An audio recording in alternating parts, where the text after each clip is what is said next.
Jeremy, you all good? Yeah, I just burped. I'm good now. You sure you good? I believe so. Did you want to start the podcast with that burp? I could have. All right, welcome back to Noise Avocation Podcast. I'm Ryan here with Jeremy. And How's everybody doing? we have John and Hunter from Vigilante here with us. Thank you guys for jumping on the show. We appreciate it. What's up? Thanks for having us. How you doing? Good. Got the day off today, so I'm pretty excited about that. Right on, right on. Hunter's Nice. hanging out. Hunter's hanging out in Gotham there. Yep. Yeah. I'm in hell. How's things in Alpena? You guys got 4 feet of snow yet? No, No. not quite. No. Actually, most places got more than we did right now. Surprisingly, Yeah. it's just cold. Yep. Uh, And all that, it's like then your car doesn't start or something happens, man. You're out there freezing your ass off. Yep. I was changing car parts yesterday in the cold with freezing Damn. fingers. Welcome to I remember the life. we had hunting property when I was a kid up there, like near there. Mhm. And I remember we would have to drive up there just to shovel like this little cabin, like get the snow off the roof because Yeah, to it cave would- it. then yeah. And you couldn't even get the truck up the driveway, so we just would like pull it to the side of the road and just kind of walk everything to the cabin. But Yep. Long trek. it was My stepdad does that every Yeah. weekend. He goes out to I mean, it's camp and kind of badass does the when I same was- shit. when I was a kid, it was awesome. I don't know if it'd be as cool as an adult, but It sounds like work. yeah, I just don't know. trudging through like 3-4 feet of snow, like Hey, you have fun with it when you're young because you're just like you don't You're know. playing in that Yeah, shit. you don't know the rest of what's going on. That it's actually Oh, yeah. work. You're just like I'm throwing snow around. But as Oh, an yeah, we- adult, you're like fuck this. I don't want to do this. yeah, we'd like get on the roof and jump off into huge piles of snow. So that, Oh, yeah. That's sick. yeah, Yeah, when they line it up in parking lots. Did they do that shit obviously down there or what? Where you could find parking lots with big ass hills? oh yeah, huge ones. Yeah, like it'd be at the mall. Yeah. That's where And ours would be. So the spring would hit, and you'd see those snow hills like start to melt, and it'd just be covered with like garbage, and because they plow all the parking lots, and all the garbage would end up in a big pile, and it'd be so nasty Yeah, looking. that's fucked up. I didn't think Yeah, about it's that. I'm surprised there's not like a Crayola named after that color, Right. like the Right? shitty like after January just plowed Yeah. dirt color. Like, Fucking I don't know what gross. you'd call it, but Hunter's like, It's I the don't know New what you York guys are City talking snowplow about. shit, dude. That's a city snowplow. Yeah, no Just Just doubt. get brown snow just piled up on the sidewalk all the way down the city, dude. yeah, What's like the so most gross. snow you got in Atlanta, Hunter? Dude, literally, like the year before we moved up here was the snowpocalypse, where the city of Atlanta got 1 inch of snow and then ice, and it literally shut the whole. I was on the highway. I stuck on the highway for 8 hours. Yeah. It was the stupidest fucking thing. South Park literally made an episode about how fucking stupid it was that the whole city got shut down over 1 inch of snow. It was that dumb. It was on SNL. Like, it was wild. That's Yeah. fun. You were Yeah. stuck It was- for 8 hours in traffic? So the city, we were supposed to get like 1 inch of snow at like noon, right? And I was leaving to go out of town, and we had some rescue pits that we fostered with this family, and the family that we fostered them with lived like 45 minutes out of the city, like in the like north suburb, right? And so we're like walking the dogs. My wife's like, "Hey, it's supposed to snow. We should get these dogs out, to Karen's place." She's like, "All right." So we leave. I'm like, it ain't gonna fucking snow. It's not even cold enough. It didn't look like the snow. I'm like, we'll go. So we drive out there. As we getting out there, it starts to snow. And so we drop the dogs off, and this is at like noon. And the mayor of Atlanta gets on the news and says, "Snow's coming. Everybody go home. Leave work right now. We're going to close all schools in the city right now. So We're going wild. to everything." So he literally tells the entire city, "Go drive right now." So the whole city leaves at once, and it turns into the most insane fucking gridlock where every highway gets shut down. The snow comes and then ice comes. Nobody's got 4-wheel drive down there. Everybody's got 2-wheel drive. So everybody's sliding everywhere. Can't get up hills. You literally dead stop, bumper to bumper. People were leaving their cars on the highway and just walking to where they could Oh get my off and God. somebody could get them. Yo, we literally got, so we drove out to the Foster's house. We dropped our pits off there. We start to come back downtown, and it took 8 hours for us to take that like 45-minute drive back into town because everything was just fucking dead stopped. It was insane. And then we were supposed to leave. We flew up here. We were coming up here actually that day. Our flight got canceled. We fly out the next morning, and we get here, and there's like 1.5 feet of snow everywhere. Totally plowed. Everybody's just going about their business. Life moves on. Day. Yeah. I remember laughing about that though. I remember seeing it on the news for sure. Like, dumbest shit. Dumbest shit ever. Sliding into each other. Yeah, dumb and so stupid. So stupid. Yeah, it's crazy. So, yeah. Up until that point, I always thought it was kind of an exaggeration that people in the South just lost their mind when it snowed. No, they do. But after seeing that, I was like, oh, wow, you got to be kidding. Like, they must think we're fucking insane for driving in what we drive in. My sister moved to Georgia, and her neighbor came over when she was, they were like unloading the truck, and the guy was like, "What's that?" And she's like, "Oh, it's a snow shovel." And he's like, "Oh, I've never seen one of those." A fucking snow shovel? Oh like, my what? God, that'd be fucking he's crazy. Like, we don't have that stuff, we never see snow, and so you don't go to like Ace Hardware. No. There's like a bunch of snow shovels. There's no ice and salt. There's no salt trucks in Atlanta, like there's two, there's a couple in a warehouse somewhere just waiting, Yeah, and they probably don't even use salt. They probably use sand. Yeah, that'd be weird pulling up though, like a neighbor there, like your sister or whatever, and it's like you're unloading a snow blower and shit, and they're just like, "What the fuck is that machine?" Just you're not gonna need that here. No.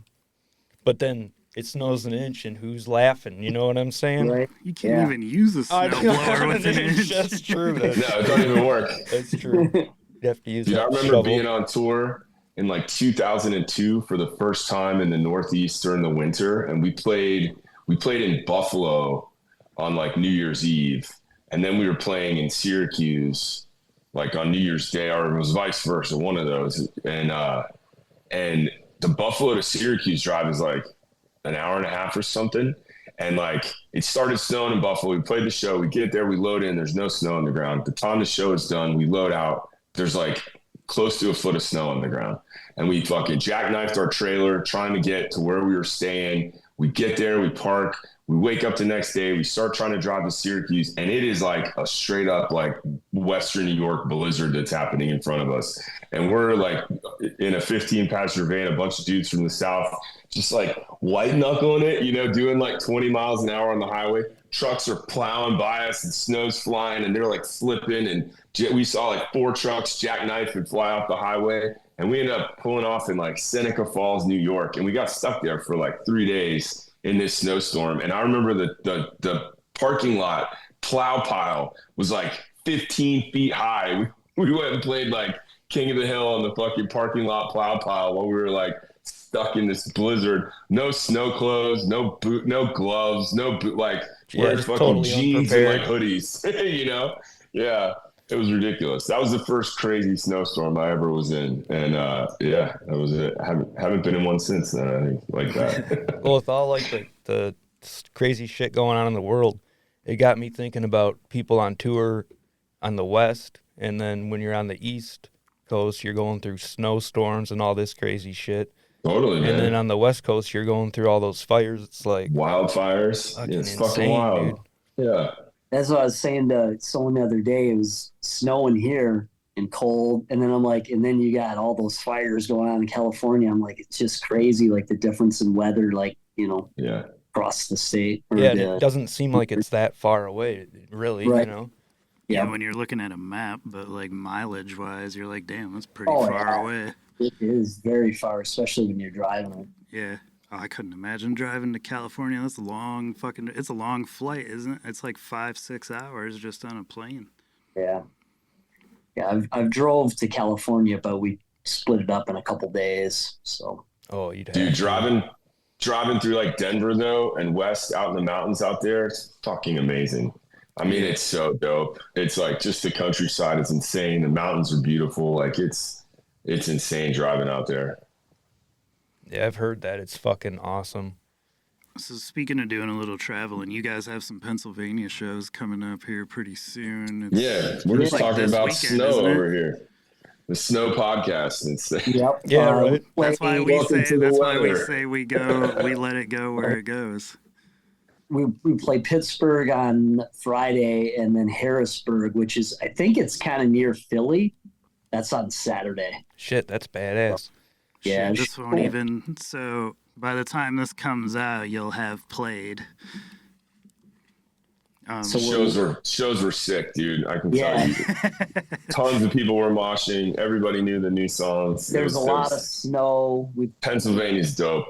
Yeah. Who did you guys play with? Steel Nation, Off the Wall, Pain Clinic. There's a bunch of younger bands that I'm not too familiar with, but yeah, they all are Shout out super to cool. Off the Wall, man. That band's sick. Yeah, they're good dudes. So Plus, they have they're- really dope artwork too. I love They that. do, yeah. I love that crazy, colorful shit. Yep. that dude Troy, he's a tattooer. I think he's out of like Pennsylvania somewhere, but yeah, he does all their artwork. Ah, right on. So is this? Yeah, shout out to them for asking us too. They asked us to go do these shows. They kind of set it up and asked us to go roll out there with them for a weekend. So we're stoked. Nice. Is this your first time going out of hometown? Yeah, I mean, pretty much. Yeah, we played Windsor, but that's like just going to like Toledo. Yeah, basically. right. So, yeah, I mean, I guess it is officially our first time playing outside of Michigan. Technically, Windsor's out of the country. I mean, you could say you did. We're international. Yeah. But yeah, so you're going out to Pennsylvania. That's cool. Yeah, it'll be sick. Yeah, the dudes in Steel Nation are you guys, I'm sure, are familiar with them, but yeah, they've always been like super good band. Every time we play Detroit, it's always been cool. And I played a lot of shows with them, and they always, kind of reciprocated. Like they would bring Tyrant to Pittsburgh, and then they'd play here, and we'd play with them. It was always cool playing with them. So it's good to hook back up with them. Yeah, that's cool. That still happens. Yeah, for sure. And then in February, you got another show coming up too that hadn't happened by the time this came out, so we can talk about that one a little too. Yeah, that's at Gatekeeper, right? Yeah. So that's with Flesh Wounds, Escalation of Force. I don't have the flyer in front of me. Shit. Who else is playing that? Is Dead? No, Dead Hang's not on that anymore. Black Bag. No. Yep. They're playing. Damn. Black Bag's playing, and then Liuda, or however you say. Oh that yeah. band. Liuda with Josh. Liuda. Yep. That's kind of I think their first show back. Josh from Enemy of God is singing for him now, so it's like he did one show with them at that skate park. And I think this is like their official like first show back, so that'll be sick. Oh, right on. Yeah, I'm gonna try to make it down for that show. I mean, I should. Dude, that show's gonna be awesome. That might be our record release show too, because we should have our records by then. And we just haven't really lined up anything for like a record release. So I was like, well, I guess if we have them, we might as well. That'll just be like we'll just have them at that show. So. Instead of trying to just make a big Everybody deal. hear that? February 8th? Yeah. Hopefully. Hopefully. I hate to even say it because how it goes. You jinxed it, dude. Man. You jinxed it. I fucked all the records. Like, they won't show up till March. I'll be chasing a UPS truck all day to like get the records in my hands, like as I'm driving to the show. I have tracked down a UPS truck before and the mail truck to pick shit up. Yep, I've done it. I remember waiting on merch to come in. We ordered merch from, they're shipping it from North Carolina, and we were like trying to leave for a tour, and I had to like call the UPS truck and be like, hey, can we meet you somewhere and get this? Because, we were supposed to get it like the day before, and done that before. Was it on your way? No, it was just like we had to find him in the neighborhood he was at, and they told us the location, and we just rolled up on him, and jumped out. see, The guy was like, at "Oh least- shit!" At least He you was. He thought we were called. trying to rob him or something. Yeah, right. And I was like, "Hey man, can we get this box from you? Like we're supposed to be leaving on tour and we need our merch." So the guy was That's like, "Yeah." awesome. Well, Yeah, I didn't even call in advance. I just rolled up on him and was like, "Yo, you got some mail for me?" And like he's Give like, me my shit. "I have no idea who you are." I'm like, "Oh yeah, Right. obviously." yeah. Hopefully Yeah, man. we'll have the records by then. So if we do, Either way, that that'll show's probably gonna be just- sick. Yeah, that'll probably just be our record So, release. what Whatever. is the just out of curiosity? What's the turnaround time on records like right now? Like 8 to 10 weeks. Damn, that's pretty good actually. Yeah, that does sound a Yeah. lot better than it's better, been. better than I thought it was going to be. I was thinking like 3-4 months, but Yeah. one place that we ended up going with, it would have actually been quicker, but they were like, we're actually moving our factory to another building, so Oh, it'll shit, kind yeah. of stall the process a bit. Yeah, that's good, man. I But if can't they believe wouldn't have that. been moving, it would actually have been quicker than that. So How many did Yeah. you? Was it like 100 or 200? I remember seeing it, but I can't remember exactly. yeah, we just 10,000. yeah. 2,000? No. 10,000. You didn't do no 10,000. 10,000. Yeah, we got a distribution deal, so they're gonna be Yeah. in, Urban Outfitters everywhere. Isn't that where people buy Urban records? Outfitters, Gadzooks, Gadzooks. Hot Your Top. local record store. Yeah. Your local emo kid will be slinging it at Hot Topic. We had to get it at Harmony House, FYI or E or whatever. Whatever it it is. is, yeah. Amoeba bought We 30 just did. of them. Started with 100, and then we'll see. The pre-sale has already sold at least half Crushing of it. that. Yeah. We'll probably need another run, but we'll do like a different color variant or something. But Yeah. because we're self-releasing this, I didn't want to go too overboard, because when you get the pricing, you're kind of like, oh shit. Yeah, it's man. an investment. Wait, Yeah, that and definitely it's not- easier like on you guys to be able to sell it around the $25 range, because sometimes certain collectors are like, oh, if it's over $30, I ain't buying it. Like people get, Yeah. I've Yep. seen that go back and forth a lot. So Yeah, for sure. less is Yeah. more. I did see like one. You said like the first handful of people that pre-ordered, the side B was silk screened. Is it the record itself, or was it printed on the jacket? No, it's so the B side is blank, and we thought it'd be kind of cool to just do a special, like the first 25 people that order get like a silk screen B side. So we have a design that we came up with to have silk screened on them. Just, I don't know, just thought it'd be kind of Dope. cool bonus. Yeah. So, Yeah, plus it'll be the collectible one in the end. yeah. As Yep. long as you don't silk screen the next 200 of them that you do. I mean, it's Yeah. like if you have a blank it. side, why not do something cool with it? You know what I Yeah. mean?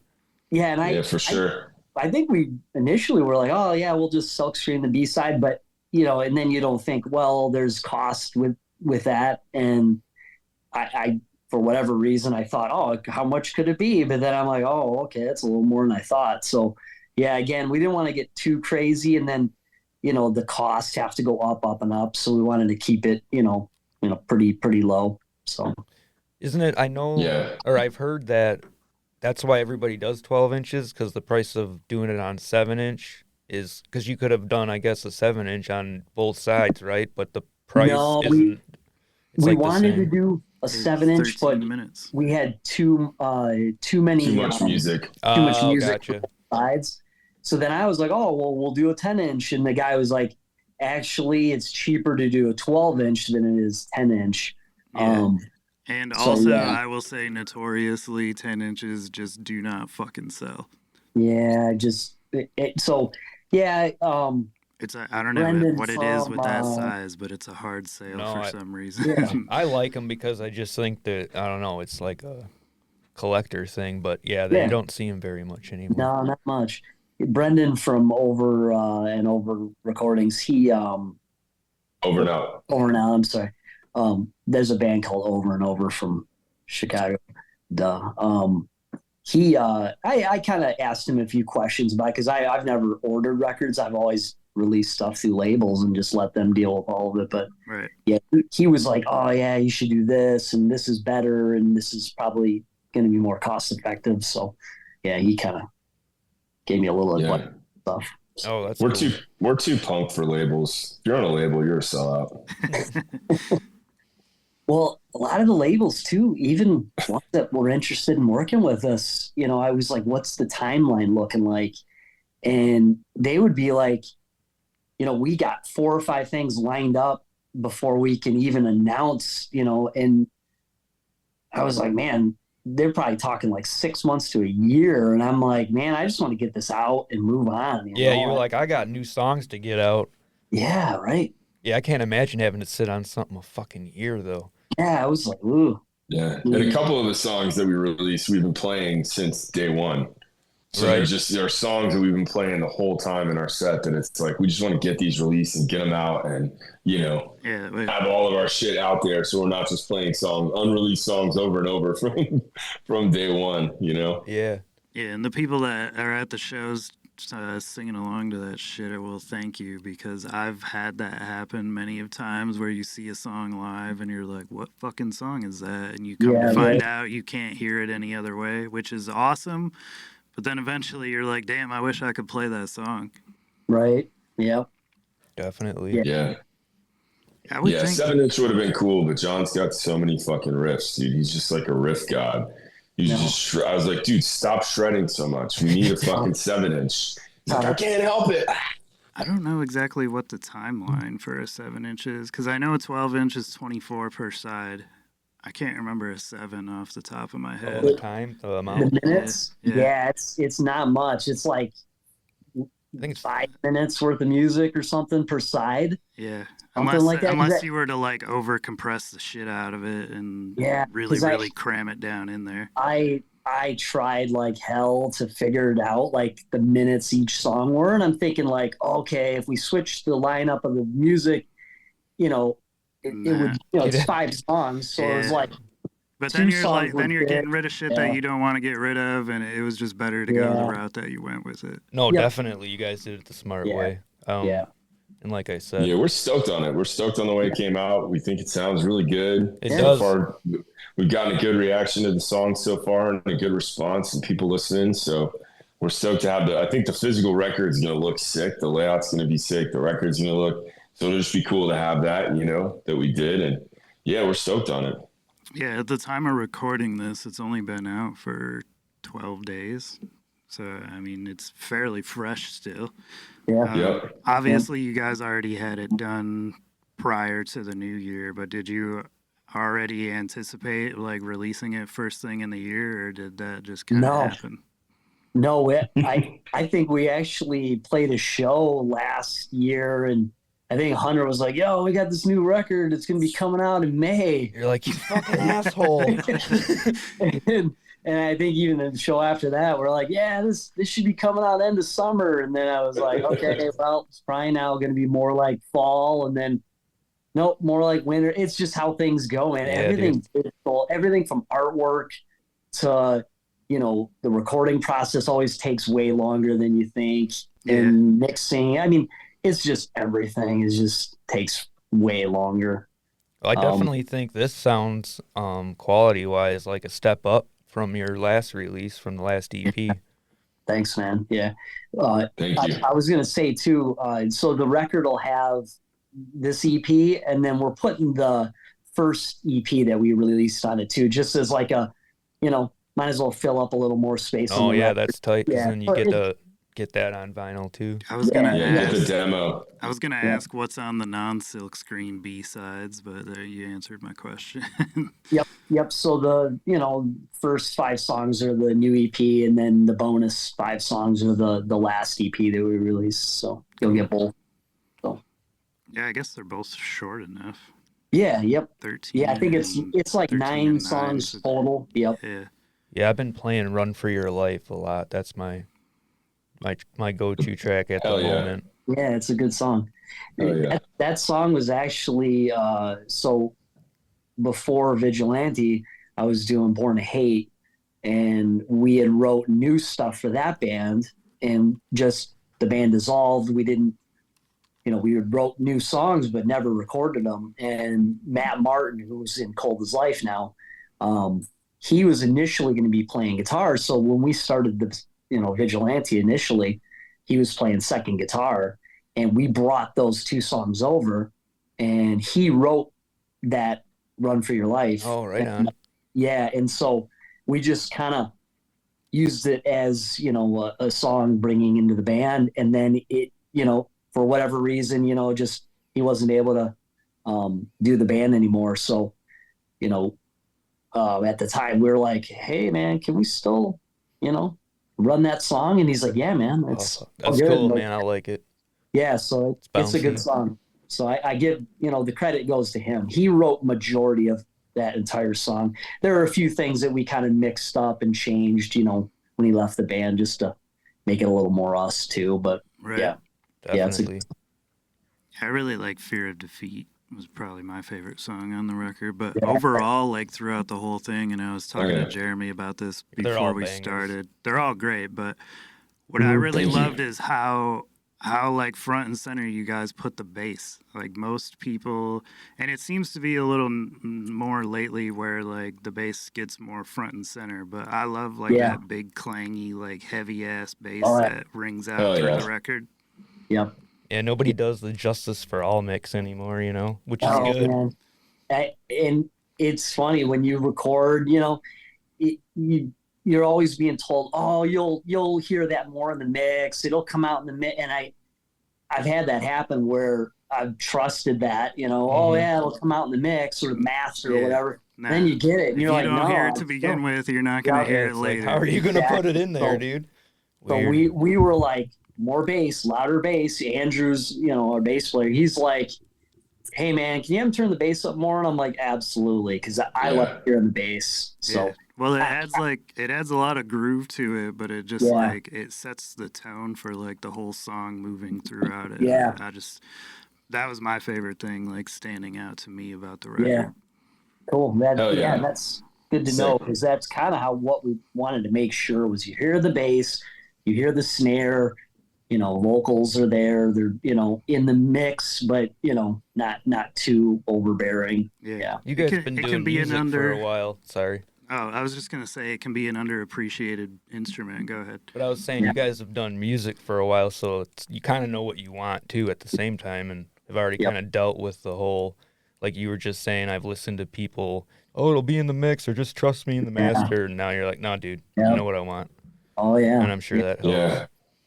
And we got it mixed down at Bricktop Studios in Chicago, which John hooked that up and was like, this will make our record really, really pop, really stand out. And they do, they do Never Ending Game. They do John, more, but they have Yeah, a huge I mean, catalog pretty of much- bangers. Any band like that is popping off right now. That's he's where they're getting probably, mixed recorded, or mixed. recorded. Yeah. Like he did the last Never Ending Game, Missing Link, Harm's. I mean, he's All the recorded yeah, Harm's dude. Way. Yeah, he's a He knows how to bring that sound, yeah. and really bring it up and make it sound heavy and full, and Yeah, definitely. Never Ending Game's Outcry, dude. That was like one of my favorite records last year. Yeah, That that's fucking awesome. sounds bitchin'. Yep. So Andy is. I've known Andy for a long time. I've recorded with him. This is probably my sixth project recording. Oh, right with him. on. Yeah, and the first time, when you're a band and you're trying to like, who do you guys want to record with? And the big thing is always like you want to record with somebody that understands hardcore and the way I've recorded with people that maybe a little more like metal minded, and they just don't understand it. They don't understand the time changes and the different sounds that you're looking for. So I remember a friend was like, you guys need to record with Andy from Bricktop. And I knew who he was, but he said he gets heavy, and he does 100%. Like he knows what heavy is supposed to be like, I mean, he that's plays awesome. in Weekend Nachos. I mean, so I'm sure, they're Yep. the heaviness of their records, but so yeah, Yep. I've recorded with them several times, but it's getting really hard to be able to do sessions with them to record some bands, they're booking out like 8 months to a year To get with him. to record with him. Yeah. Plus, So he's still doing weekend nachos. yeah. So we didn't record with him. We recorded with Alex Martin. Moral pollution. Yeah, he plays Oh, drums. right on. Yeah, he has a studio. So we recorded all the music with him, and then he kind of did like a pre-mix, and then we sent it over to Andy, and he did like the final mix. So, Okay. Well, it sounds fucking great. yeah, man. And Alex recorded our demo EP too. Yeah. So he's been in the recording studio with us since the first thing we did. So Right on. Yeah.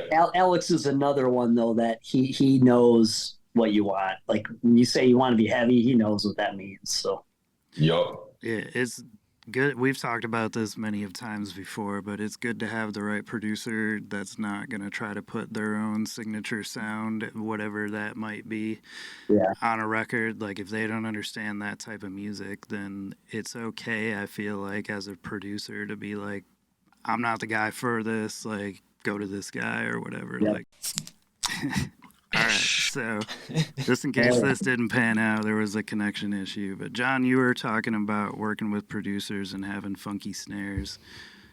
Yep. Yeah, there was the guy we were recording with, he just didn't like our drummer's snare, and we wanted it, that's the way we wanted it. It was a real tight ring to it. And he's like, try this one. And it sounded like a paper bag. It was so bad. And we're like, nah, we're good, man. And it just had that sound of like 80s hair metal, like, Great White, Motley Crue snare, just horribly sounding. Have you ever had anybody this is like an odd question, but have you ever had anybody just walk up to your fucking amp and start messing with it? Or are yes. They aren't you just like, dude, that's not like, you just want to knock them the fuck out? Yeah, but you know what? What they're hearing, what I'm hearing is different. Because they're in like headphones and they're really hearing little things. And so usually it's like they're just trying to clean up something or make it better. So I'm usually fine with them kind of tweaking it a bit. I would have to imagine there's somebody out there. I guess I wasn't meaning in the studio because that makes sense. Kicked somebody for fucking with their amp in the dude, that's like a big no-no. Like live, like I've had someone run through my head before, and they went up and changed all my settings. I was like, "What are you doing? Don't do that." Yeah, bad. Yeah, live definitely not. I could see it being I could see it being a give or take in the studio, but live, like that's your shit there. Like that's hands off. No, I don't. I've just seen it happen before, and I was like, no. There's probably somebody that's got a sign that's like, "Fucking, I'll cut your hands off." Yeah, like printed right front and center on the amp. So, what does your guys' schedule look like then, as far as playing shows this summer, this winter, spring? Yeah, I think we got a couple things lined up. We have a show in Indiana. It hasn't been announced yet, but I think outside of that, that's it for now. So we'll probably just, see what's going on. The summer's probably going to be super busy with stuff, and it'd be great to play like a tied down pre-show, but who knows? Yeah, who knows? Yeah, we got the shows this weekend in Pittsburgh and Harrisburg. We got February 8th with Flesh Wound. I didn't say this earlier. That new Flesh Wound is sick. Encased in Concrete is like one of my favorite songs. That shit's been on constant rotation. We got that show, and then March 1st is the Northwest Indiana show. Okay. So we got a few things lined up. We'll probably set something up in Detroit again after that, in March. Especially if we don't make February 8th our proper record release, or we might just do something cool. I want to play that skate park. I keep telling John when it gets warm again, I want to play that DIY park. That'd be dope. Yeah, so we'll just do stuff, and if we get asked to play cool stuff, then we'll do it. And if not, we'll just keep booking shit that we think is cool. Yeah, that's the best way to do it, man.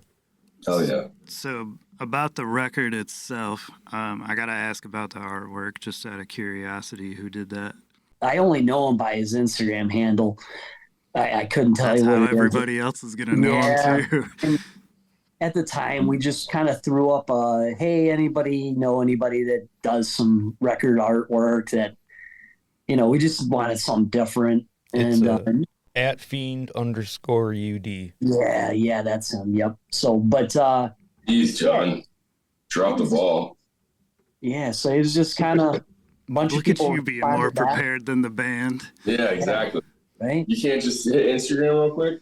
My phone died. If I move my phone, I'll probably screw something up. But His phone died and he woke up in San Francisco. Yeah, you'll end up in the Bay Area. It's great. There's weather. It's amazing. Oh shit. yeah, so we just kind of threw a post out there, and a bunch of people responded, and hey, check this guy out, or this person. And so we was just kind of going through some Instagram pages and just found some stuff that were cool and reached out, and what kind of turnaround time, what are the pricings, so yeah, ended up landing on him. Did you guys already have the concept for the art in mind and let him run with it, or was that all him? Not really. We had like we kind of had like an idea. We wanted to have somebody we wanted the idea of like a person in an alley with like their nemesis, or like, somebody at the other end of the alley, this like dominating figure that's basically like, I got you, Yeah. So the EP's called Fear of Defeat. Is the demon kind of supposed to be defeat, as like that's the fear right there? That's what I got from it, at least. Yeah, exactly. And so we kind of had that idea, and then, just this dude does more metallic, kind of crazy looking art. So we sent it to him and just sent him the idea, and, said, make some like crazy monster or crazy dude at the end of this alley. And we want kind of like, cold, snow-filled alley, and this person like basically knowing that they've kind of met their end, So yeah, we think it came out pretty sick. It did. It reminds me, the dude kind of reminds me of Darth Vader and Darth Maul with some fucking horns, or maybe he's just wearing, that's what it struck me as, because how the hood sits kind of reminds me of Vader. Well, so the guy had a painting that he did of like a demon head, and I saw that, and I was like, just that demon image would have been sick cover artwork. But he was like, well, that was like a commission painting I did. And I was like, well, I'm not saying we want this exact thing for the demon, but I'm like, that, can you do something like it? That's pretty badass, dude. We kind of want to steal that. Yeah. For sure. So, yeah. No, it looks good, dude. We did kind of. It's actually the devil from This Is the End.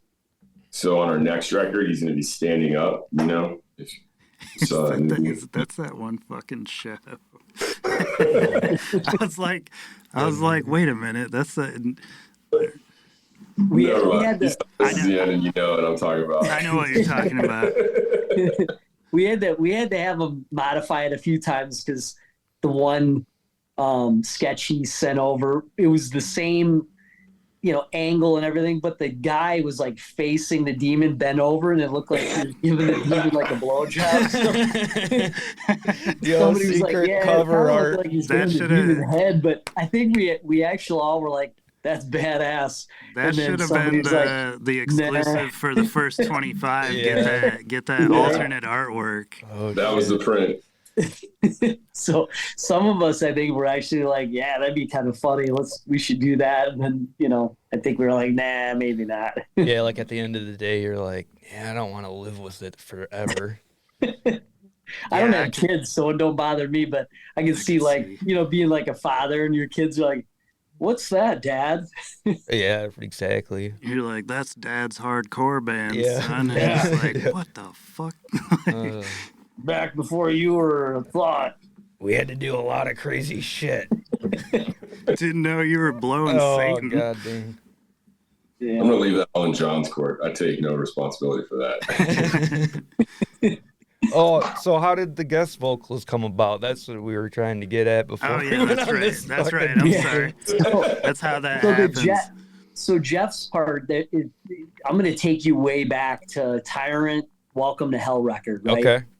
So we wanted Jeff on that record. And, I emailed them. I don't know why I emailed them, but I emailed Jeff like, hey, we're recording this new record. We want you on it. I never heard back from him.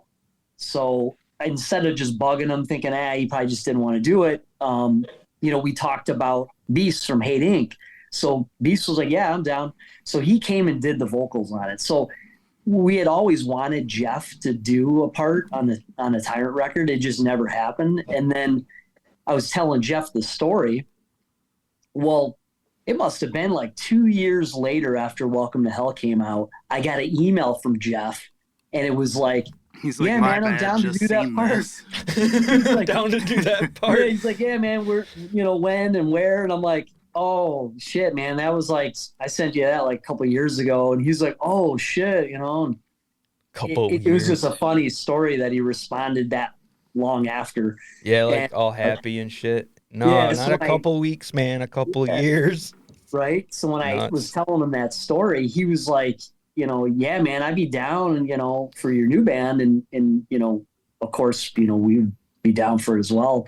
So we wanted him on the last record, just didn't happen. And then, so this record, I just was like, hey, man, let's make it happen. Let's get the studio time booked, get you over there. And so that's how that kind of ended up, like, finally got him. Who's lyrically that's a cool backstory for that. Who's lyrically responsible for that? He did wrote his own parts and stuff? Yeah. Yep. And I think him and Hunter kind of got together and just threw around some lines and stuff. And went back and forth with ideas. Yeah. And he was down and he wrote a bunch of shit and came out awesome, I think. Oh, yeah, it's sick. And then what about the Slice feature? And it was just maybe trying to find something different, something that would just stand out. So we thought Saffron from Slice would be cool. Just a different vocal style, just something different. I thought it stood out, and that's pretty much exactly what I just said before we started this. I thought it stood out quite a bit. Like it set the song, the tone for the song a little different than. Yeah. It's like the Jeff feature was cool, and obviously, but like you can. We've all heard Jeff on some stuff, but you don't hear Slice on other than the few songs or whatever that they have. But so that I like that. That was cool. Yeah, it was cool. It turned out really good. She and Hunter, you could probably tell the story better. I mean, she went in there and just embedded us. She just came in and basically in one take hit her whole verse. Peace out. And we were like, we were like, holy shit. Like I was doing one line and then another line, breaking it up. Mm-hmm. She just came in and did the whole thing in one take. And we're like, damn, all right, cool. That's a wrap. Yeah, I don't even think we were like, do you want to redo a part or a line? And, it just sounded good. And we're like, yeah, sick. Yeah, sometimes those are the best recordings when you just one take it and it's a good, it's a rap after that. But it's always us, the bands. John did vocals before. I did vocals before. Joe does vocals in Big Deal. I told everybody from the get-go, I don't want it just to be my voice. I want to have different voices and different sounds and break up the monotony, you know what I mean? And have them doing parts, and then with the guest parts, it's just more stuff. So, I think on Fear of Defeat, all three of us and Saffron are all on that song. I just think it's cool that there's that many different vocal styles on the song, Yeah, it keeps it fresh on the ears, like you said. And that's... it doesn't matter what it is, man. You can listen to the same thing over and over and over. It's nice to have like that surprise. You hear that song coming, you don't expect that female voice to pop out like that. Yeah. You know what I mean? It cuts through with a sharper knife. Yeah, exactly. It's just right to your fucking eardrum. Yep. Hell yeah. That's what we wanted. That was the point. And then you said Rob was on some gang vocals too. Yeah, you guys had Rob. Yeah. On some gang vocals. Uncle Terry, it says. Yeah, Uncle Terry. Member. Rob motherfucking P. Yep. Terror's own podcast. Yeah, it was just one of those. You always try to have more people come in and do the gang vocals, and I think it's cool that he got credited, because most of the time they're just like, oh yeah, we have these people in the studio and nobody said shit about it. Right. You'll always have 10 people that are down to do it, and then when it comes to showing up, you might have they get cold feet. Yeah. So Saffron is in the gang vocals, and Joe's girlfriend, she's in the background too. So yeah, it's kind of neat. You can hear some different tones and different voices.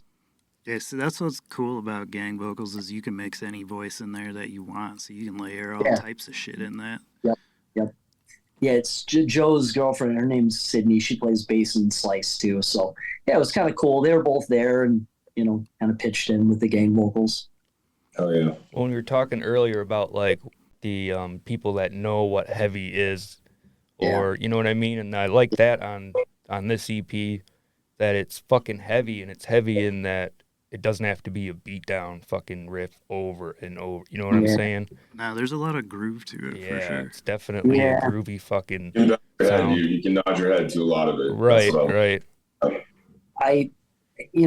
There's a lot of, as far as all the members, we all a little bit different in what we want and our sounds, which helps with writing. So it's not the same part, just breakdown after breakdown. Right. Yeah, because that shit can get exhausting. Hearing the same, exact same timing, exact same breakdown, same chant put here. Eventually it just starts blending together. Yeah, for sure. Yeah, I mean, live, sure, you want an ass beater song that's just keeps people just beating each other. But yeah, but you can arguably get the same beatings with a slow ass heavy breakdown. And in your case, you should do 24 and put that out on something like a secret or something, you know what I'm saying? Yeah. That'd be a good beatdown. I think we did actually talk about recording that as like a secret bonus song, but it never happened. I don't think we talked about it more than once, but I think our bass player Andrew was kind of like, oh, we should record it. But the Grimlock 24, yeah, it's badass. Coming in 2027. Everybody hear that? So I don't know if we can talk about this, and if we can't, you can stop me. But Hunter, you said you're opening a dispensary, and yeah, I'm actually getting yelled at by my staff downstairs and my partner. We got orders coming in. Yeah, you're good. I'm about to start. It's from the earth. It's a plant. God put this here for you. I was gonna ask everybody. Any chance of you guys making some vigilante weed? I know this would be controversial for you, John, but I had to ask, it's a good way to market yourself. We might make some vigilante pre-rolls or something for sure. Yeah. That would be... No, but the name of my shop is, I'll give a quick plug, The Jungle House. We're in Ann Arbor, right on Ashley Street. We're just opening up, and we're doing our grand opening on the 24th and 25th weekend, but look us up, find us on Instagram, come out and see me. I think we got a dope little spot. So if you like cannabis and you're not straight edge, if you are straight edge, good for you. You're probably smarter than me. If you're not, come out to our shop. If you're not.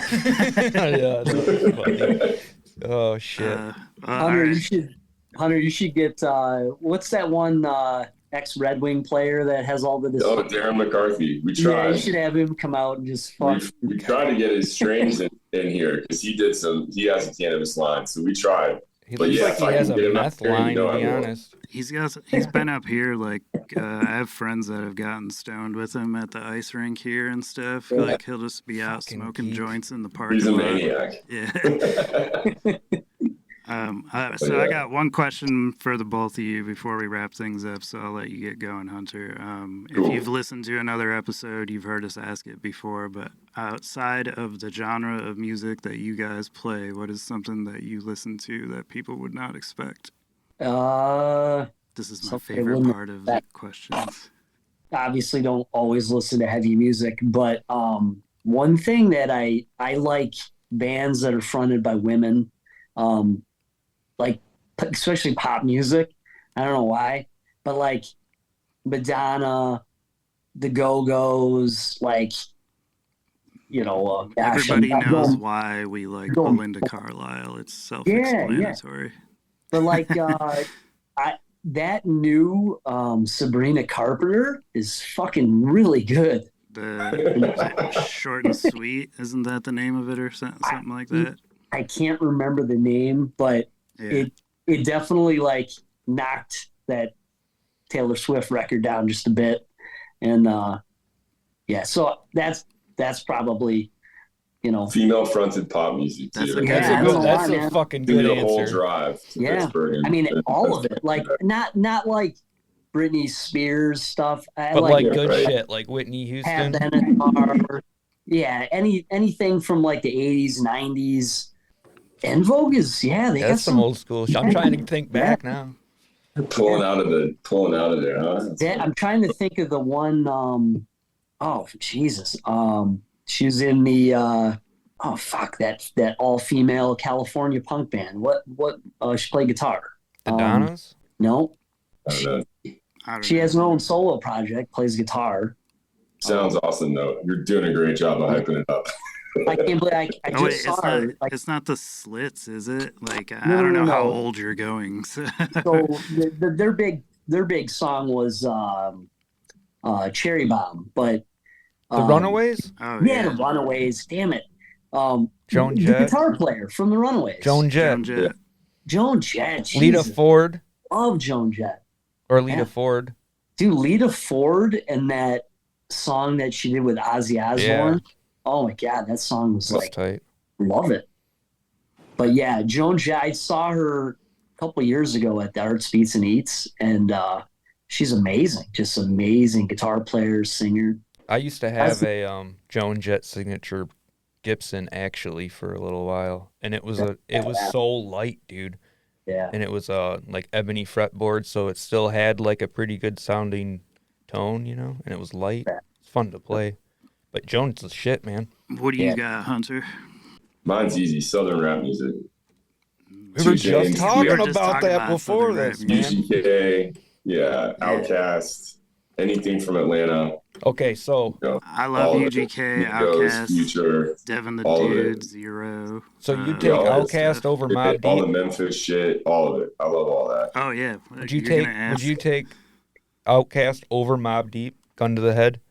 Yeah, easy. See, I'd go. I'm from Atlanta, dude. That's like it. See, that makes easy sense. Question for me. Yeah. ATLians is like one of the GOAT. Right? I mean, I take Outkast over Mobb Deep all day long. It's twice on Sunday. I posted this on our Instagram the other day, like just a quick poll thing, and I was like, damn, I'm surprised Mobb Deep beat Outkast by the margin that they did. The region, though, it's got to be. People just want to be cool, man. Everybody thinks the Outkast. I love them both. But dude, when you listen to all the old records, like they're insane. And, and Big Boy still puts out bangers. And like Killer Mike came out of that whole clique, and like Purple Ribbon All Stars. Like, dude, you can't fuck all the Dungeon Family shit from Atlanta. You can't touch any of that. Is Young Jeezy? Is he from Atlanta? Yeah, he's a go-to. He's from Atlanta. I like him. That's probably the only out of all of them Yeah, that's it. I'm all about the Southern rap. Yeah. I'm a 3-6 guy, so I mean, I guess that's considered Southern. I took my wife to see Juicy J for her birthday this past year. You got a cool wife. We're still down with it. That's what's up. Oh, so do you like Glorilla? I mean, it's on like my playlist and shit all the time now. I like Glo. She's like female Project Pat. Like, she's dope. Dude, female rappers are killing it right now. Hey, Hunter, how many times have you seen the movie Hustle and Flow? Enough. It's a great movie. Dude, that's one of my old lady's favorite movies too. Man. I once counted how many times he said "main" in that movie. I probably like that movie more than I would like Southern rap, but well, 3 6 Mafia had a hand in that. Yeah, movie, dude, that movie's tight. They won an Oscar for that shit for their song. Plus, 3 6 Mafia wrote one of the greatest love songs ever with "Slob on My Knob." So. I gotta give it up to them. Chicken Head too. But all right, guys, that's a good way to end right there. Yeah, we'll let you get going, and we appreciate your time, and thanks for jumping on. Thanks for letting us do this. Hey, thanks, guys. Absolutely. Thanks for sending me to San Francisco. It's the best podcast ever. New Vigilante record should have the records in hand within the next couple weeks. Hopefully, get them out in the mail for the pre-orders, and then. February 8th. February show is our release, so yeah. Thank you. I will see you then. Have a good one, guys. Thanks, guys.